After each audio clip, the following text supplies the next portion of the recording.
House hacking can be a great way to bring in some additional income every month. In this video, we'll talk about how to get started, how much you can expect to make, and I'll give you some key tips and tricks I wish I'd known when I first started house hacking.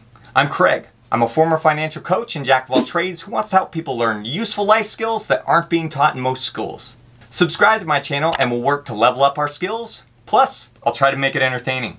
For anyone not familiar with the term, house hacking is when you rent out a portion of the property you own as a place for other people to live. This could be as simple as renting out a room in your house. Another example would be if you owned a duplex where you lived in one side and rented out the other.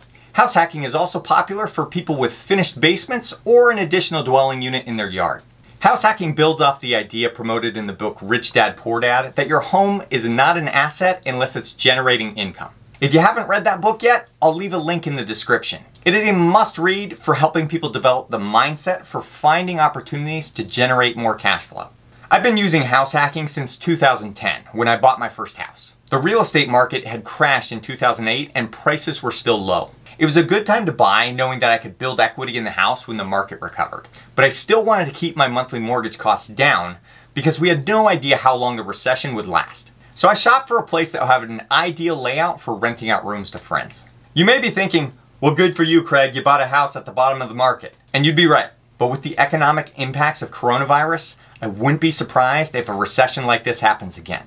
The key is to be ready to take advantage of opportunities like this if and when they present themselves. We'll talk about how to prepare for opportunities like these in another video.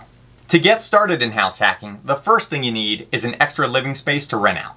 It doesn't need to be fancy, but it does need to be suitable living conditions. If you haven't found the ideal place to use for house hacking, check out my other video on things to consider when shopping for a house hacking property. Once you have a property, you need to find renters.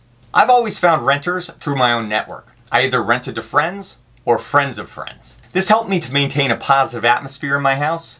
It also helped me to have mutual acquaintances who could assist me to diffuse any troublesome situations that arise with any of my renters. Whether you rent to one person or several, there are some key things to being successful. The first is to treat this like a business. Even if you're renting to friends, you'll want to write up a lease agreement that you have each of them sign. Trust me on this. People get weird when it comes to money. You'll want to sit down and go over the details of the lease with them so that your expectations are both aligned. If there's something that is going to be a potential concern, this gives an opportunity to address it before it becomes a larger issue. Be very clear about when the rent payment is due.